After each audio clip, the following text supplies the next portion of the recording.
1952 সালের 26শে জানুয়ারি খাজা নাজিমউদ্দিন ঢাকায় নিখিল পাকিস্তান মুসলিম লীগের অধিবেশনে সভাপতির ভাষণে যখন ঘোষণা করেন যে উর্দুই হবে পাকিস্তানের একমাত্র রাষ্ট্রভাষা, তখন ঢাকায় ছাত্র সমাজ প্রতিবাদে ফেটে পড়ে।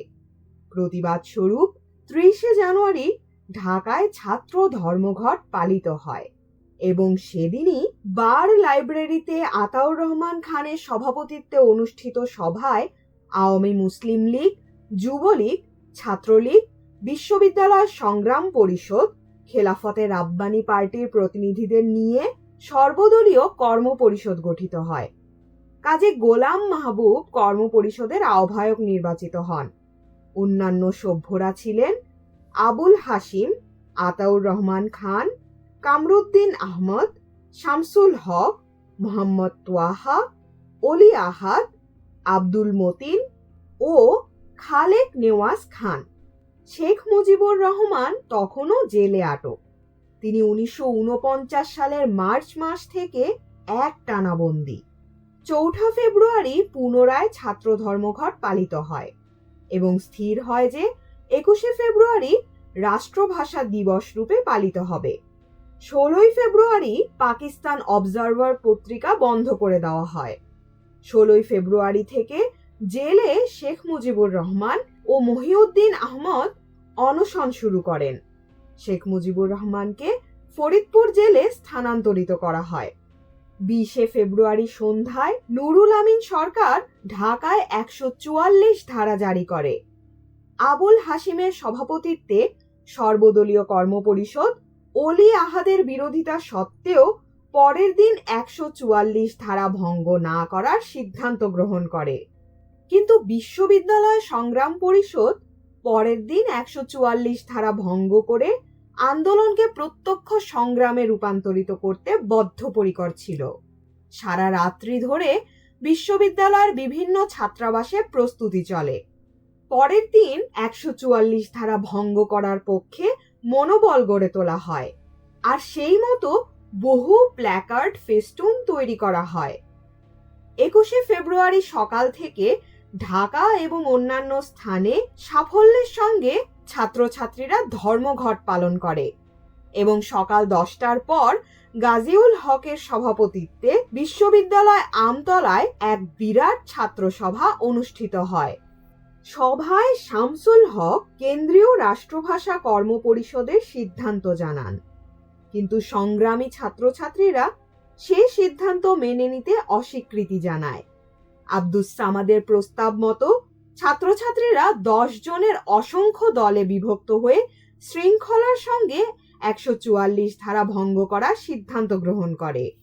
তারপর দলে দলে ছাত্রছাত্রী বিশ্ববিদ্যালয়ের সিংহদ্বার অতিক্রম করে এবং 144 ধারা ভঙ্গ করে গ্রেফতার বরণ করতে থাকে। কিন্তু পুলিশ হঠাৎ কলাভবন প্রাঙ্গণে প্রবেশ করে এবং বেপরোয়া কাঁদানে গ্যাস প্রয়োগ ও লাঠিচার্জ করতে শুরু করে, ফলে বহু ছাত্রছাত্রী আহত হয়। পরিস্থিতি উত্তেজনাপূর্ণ হয়ে ওঠে এবং ছাত্রছাত্রী ও পুলিশের মধ্যে খণ্ডযুদ্ধ শুরু হয়ে যায়। বিশ্ববিদ্যালয় কলা ভবন, খেলার মাঠ, মেডিকেল কলেজ, ইঞ্জিনিয়ারিং কলেজ, পরিষদ ভবন অর্থাৎ জগন্নাথ হল মিলনায়তন এলাকায় সমস্ত দুপুর ও অপরাহ্ন জুড়ে শিক্ষার্থী জনতা বনাম পুলিশের মধ্যে খণ্ডযুদ্ধ চলতে থাকে। বহু ছাত্রছাত্রী ও জনতা আহত হয়। ওদিকে 3টার সময় পরিষদের অধিবেশন শুরু হবার কথা।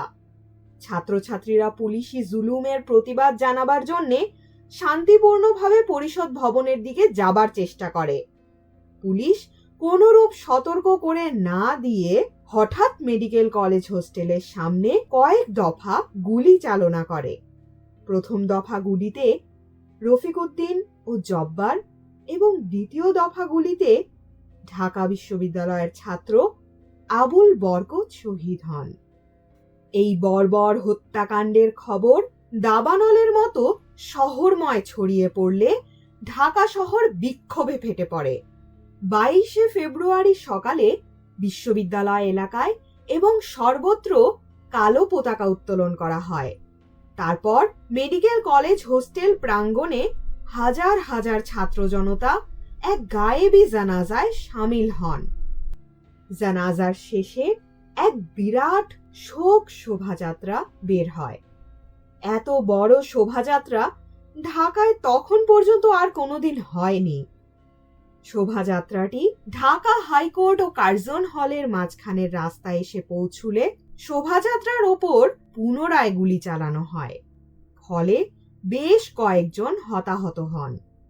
উত্তেজিত জনতা মুসলিম লীগের মুখপত্র মর্নিং নিউজ ও সংগ্রাম প্রেস জ্বালিয়ে দেয়। উভয় স্থানেই পুনরায় গুলি চলে। ফলে বেশ কয়েকজন হতাহত হয়। ওই দিনকার শহীদদের মধ্যে ছিলেন শফিউর রহমান ও রিকশা চালক আউয়াল। 22 ফেব্রুয়ারি থেকে সামরিক বাহিনী এবং ইপিআর নিয়োগ করা হয়। ইতোমধ্যে বিক্ষোভ সর্বত্র ছড়িয়ে পড়ে। সরকারি অফিস, রেলওয়ে, রেডিও সব জায়গায় ধর্মঘট চলে। সরকার বস্তুতপক্ষে অচল হয়ে পড়ে। সলিমুল্লাহ হল ও মেডিকেল কলেজ হোস্টেলে স্থাপিত শিক্ষার্থীদের কন্ট্রোল রুম থেকে দেওয়া নির্দেশ অনুযায়ী আন্দোলন চলতে থাকে। 23 ফেব্রুয়ারি পুনরায় হরতাল পালিত হয়। আবুল বরকত যেখানে গুলিবিদ্ধ হন, সেখানে 23 ফেব্রুয়ারি মেডিকেল কলেজের শিক্ষার্থীরা রাতারাতি একটি শহীদ মিনার নির্মাণ করেন। ওই শহীদ মিনারের উদ্বোধন করেছিলেন 24 ফেব্রুয়ারি সকালে অনানুষ্ঠানিকভাবে শহীদ শফিউর রহমানের পিতা, আর 26 ফেব্রুয়ারি সকালে আনুষ্ঠানিকভাবে আবুল কালাম শামসুদ্দিন। কিন্তু সেদিন অপরাহ্নে পুলিশ শহীদ মিনারটি ধ্বংস করে দেয়। ইতোমধ্যে পুলিশ নিরাপত্তা আইনে মৌলানা আব্দুল হামিদ খান ভাসানী, আবুল হাসিম, অধ্যাপক মুনির চৌধুরী, অধ্যাপক অজিত কুমার গুহ, অধ্যাপক মুজফফর আহমদ চৌধুরী, অধ্যাপক পুলিন দে, গোবিন্দলাল ব্যানার্জি, খয়রাত হোসেন, মৌলানা আব্দুর রশিদ তর্কবাগিস, মোহাম্মদ তোয়াহা, অলি আহাদ প্রমুখকে গ্রেফতার করে।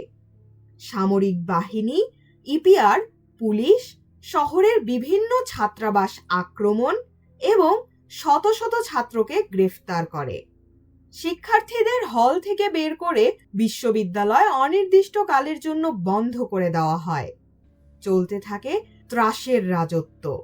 নুরুল আমিন সরকার ভাষা আন্দোলনকারীদের ভারতের চর, হিন্দু, কমিউনিস্ট ইত্যাদি আখ্যা দিয়ে পূর্ব বাংলায় দমন নীতির স্টিম রোলার চালাতে থাকে। নুরুল আমিন সরকার নারায়ণগঞ্জে একজন পুলিশকে হত্যা ও একজন আনসারকে আহত করিয়ে ভাষা আন্দোলনকারীদের উপর দোষ চাপাতে চায়, কিন্তু আন্দোলন স্তিমিত হয় না। 52 সালের 21 ফেব্রুয়ারির ভাষা শহীদ রফিক উদ্দিন আহমদ, আবুল বরকত, আব্দুল জব্বার, আব্দুস সালাম আর 22 ফেব্রুয়ারির ভাষা শহীদ শফিউর রহমান, আব্দুল আউয়াল, কিশোর ওহিউল্লাহ এবং আর একজন অজ্ঞাত পরিচয় বালক শহীদ হন। শুনছিলেন গবেষক ও প্রাবন্ধিক রফিকুল ইসলাম রচিত ভাষা আন্দোলনের ইতিহাস সম্বলিত প্রবন্ধ অমর একুশে। পাঠে ছিলাম আমি তাফান্নুম তানজিম শিফা। প্রবন্ধ ও এর পাঠ সম্পর্কিত যে কোনো মতামত এবং পছন্দের কোনো গল্প, কবিতা, উপন্যাস, নাটক আমার কণ্ঠে শুনতে আগ্রহী হলে কমেন্ট করে জানান। প্রবন্ধটি ভালো লাগলে বন্ধুদের সাথে শেয়ার করবেন। ভিউ, লাইক, সাবস্ক্রাইব আমাদের পরবর্তী কন্টেন্ট তৈরিতে অনুপ্রেরণা যোগায়। আমাদের আজকের আয়োজন এখানেই সমাপ্ত হোক। সবাই সুস্থ থাকুন, শুনতে থাকুন গল্পযোগ।